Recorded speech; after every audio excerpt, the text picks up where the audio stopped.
So you're looking to buy a new lens and you want something that can produce sharp images with beautiful background bokeh. Well, the Lumix 25mm f1.7 might just be the lens you're looking for. I personally have been using this lens for almost the past 1 year, and in this video I'm going to share my experience with this lens and we're going to find out if this could be your next lens or not. A quick disclaimer though, this is not going to be a scientific review, as I'm not going to talk about things like barrel distortion, vignetting, or things like chromatic aberration.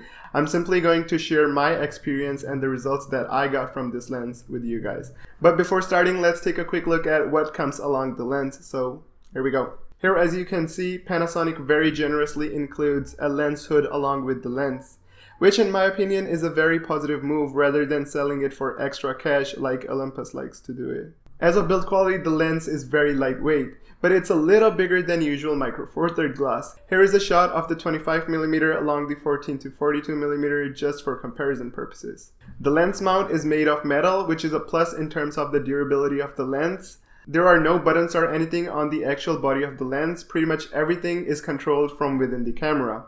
Now, there is a manual focusing ring which covers pretty much the body of the lens, but we're going to talk about that later in this video. The front of the lens is a spherical glass element, and it accepts 46mm filter threads. Now, this is the same filter size as of the 14 to 42 kit lens. Now, the benefit of this is if you have any filters for your kit lens, you can use it here as well. Now, that's enough with the hardware of the lens. Let's take a look at how the lens actually performs. So the lens has a maximum aperture of f1.7, which roughly equates to a full frame equivalent of f3.4, and the focal length equates to about 50mm. Now, I personally use this lens mainly to shoot aerial. That's me talking to you guys looking into the camera. The benefit of using this lens over the kit lens is that this one provides a better depth of field and keeps the background blurred nicely. I also use this lens a lot to shoot B-roll. For example, in my last AirPods video, the slow-mo walking shot was entirely shot on this lens just for the sole purposes of having a beautiful background bokeh. Although I don't consider myself a heavy photographer, but when I do want to shoot stills, this is pretty much my go-to lens for most of the occasions. Just because its fast aperture makes it a really handy tool in low light situations. Also, the images rendered from this lens look amazing, and even at wide open, the lens is very sharp. Now, one thing I would suggest would be to invest in some ND filters, as it's really hard to shoot with this lens wide open in bright sunlight. Now let's talk about the autofocus. In simple terms, the lens focuses quickly and is very quiet. Now, this is mainly due to Panasonic's internal focus design and the depth from defocus technology. Also, the lens performs remarkably good in low light situations without much hunting for focus. But keep in mind that it does depend on your definition of low light and your shooting style.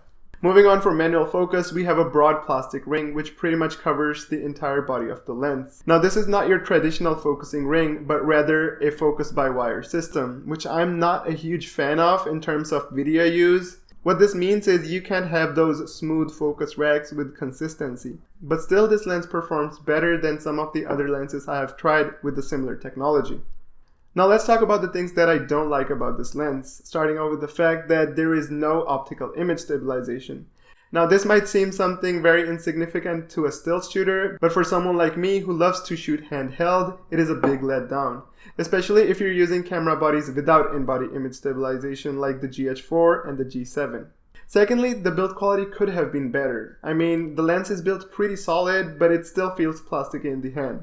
Although this is expected at this price range and is not that big of a deal for someone like me. So in conclusion, I believe this is an awesome lens for both photographers and video shooters who are looking for a fast and sharp prime for their micro four thirds bodies. Also, if you're someone new to this channel, don't forget to hit that like button if you liked the video, and consider subscribing, as on this channel I do smartphones and camera gear review. And if you want to see more of the behind the scenes, follow me on Instagram. The links are down below in the description. And if you have any questions, queries, suggestions, just hit me down below in the comment section. And that's pretty much it for this video. I'll catch you guys in the next one.